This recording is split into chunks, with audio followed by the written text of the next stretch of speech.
Assalamualaikum warahmatullahi wabarakatuh. Jumpa lagi bersama saya Mang Ibe Solahuddin di channel berbagi cara budidaya ikan lele. Nah teman-teman, ini hari ke-12 ya, proses pemeliharaan kembali ikan sisa panen. Nah ini di hari ke-12 ini kita lihat kondisi airnya sudah mulai terbentuk. Ada yang berwarna hijau, ada yang berwarna kekuning-kuningan, ada juga yang berwarna merah. Nah sebenarnya ini nggak masalah ya, mau warna hijau atau warna kekuning-kuningan atau warna merah, ini nggak masalah terhadap kesehatan ikan. Cuman yang paling penting adalah bagaimana kita mengkondisikan ikan itu selalu sehat dan tidak ada kematian, teman-teman. Nah contohnya kasusnya di kolam saya ini. Kemarin yang saya bilang bahwa untuk target pemberian pakan itu sebanyak 3% ya. Cuman ternyata dilihat dari kondisi ikan itu tidak kuat, teman-teman, dikasih pakan sebanyak 3%. Nah kelihatannya dari mana? Nah kelihatannya dari warna air, itu cenderung susah untuk terbentuknya.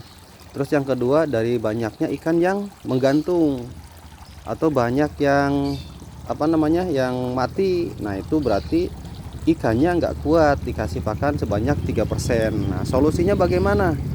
Ya solusinya kita sesuaikan dengan kemampuan makan ikan. Kalau tidak 3% tidak mampu, ya kita kurangi menjadi 2,5%. Nah 2,5% nggak mampu, kurangi lagi 2,25%. Atau bahkan kalau masih tidak mampu, ya kita kurangi lagi sampai 2%. Nah kita lihat di di kemampuan makan ikannya. Nah itu kalau sudah ketemu di porsi makan yang tepat, nanti airnya itu akan terbentuk bagus, entah warna hijau, kuning atau merah. Nah nanti respon nafsu makannya itu lebih bagus, teman-teman, dibanding kita memberi pakan yang 3% atau lebih banyak. Nah disesuaikan saja dengan kemampuan ikannya. Nah teman-teman bisa lihat sudah tidak ada kematian ya.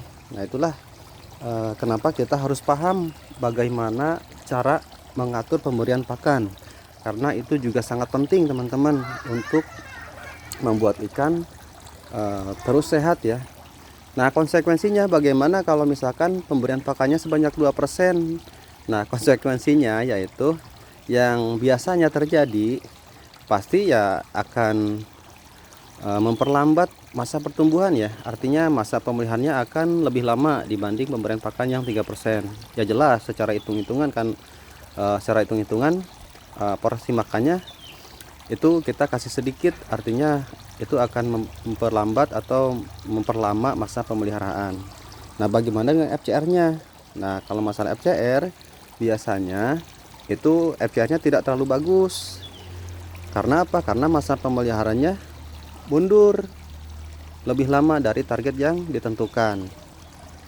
Nah itu aja ya informasi yang saya sampaikan. Kita lihat nih teman-teman respon nafsu makannya dengan pemberian pakan sebanyak 2,25%. Ini saya kasih 4 gelas ya. Nah ini respon nafsu makannya bagus kalau kita kasih pakan 2,25%. Kalau dikasih pakan lebih dari itu, nah banyak yang menggantung. Ini 4, udah 4 juga 4 nih takarannya. Kalau malam saya kasih 6, lebih banyak, tapi tetap acuannya ya 2,25% itu. Nah kita kan budidaya itu pasti ingin untung ya, teman-teman.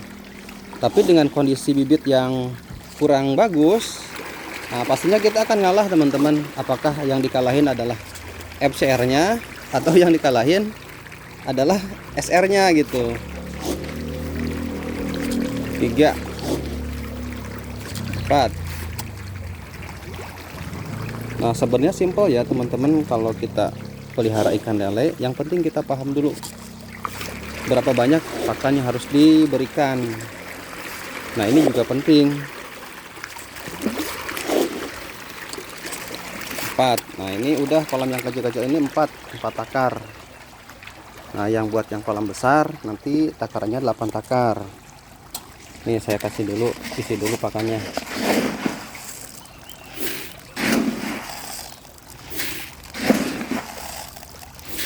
Kalau 4 takar itu sekitar 500 gram teman-teman, karena ini satu gelasnya itu 125 gram.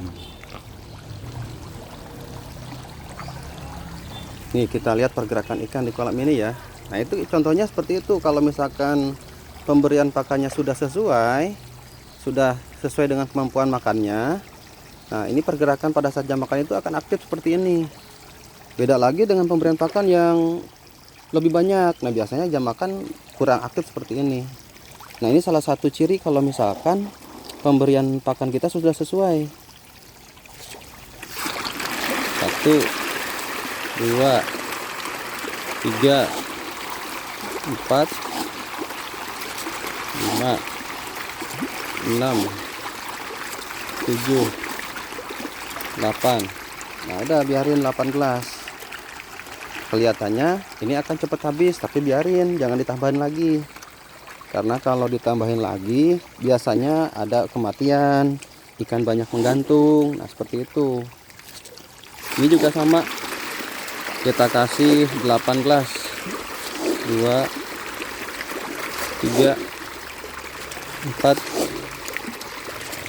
5, 6, 7, 8.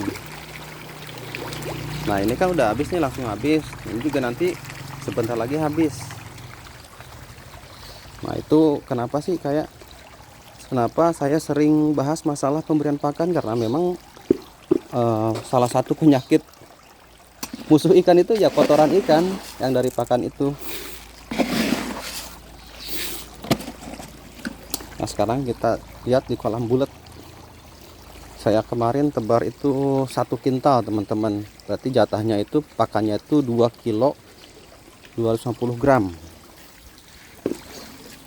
Nah ini juga sama aktif ya. Saat jam makan. Oh ini bagus. 2, 3, 4, 5, 6, 7,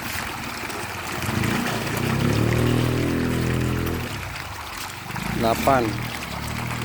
Nah ini cukup 8 gelas aja. Nah kalau dari saya sih, prinsip saya ya, budidaya ikan lele itu kita lihat kondisi ikannya. Kita memang punya teori ya, punya SOP, tapi harus fleksibel juga dengan kondisi ikannya. Karena kalau kita tidak fleksibel, kita terus ngikutin teori sesuai dengan teori yang diterapkan, maka ya nanti takutnya hancur ikannya. Nah demikian ya. Terima kasih. Assalamualaikum warahmatullahi wabarakatuh.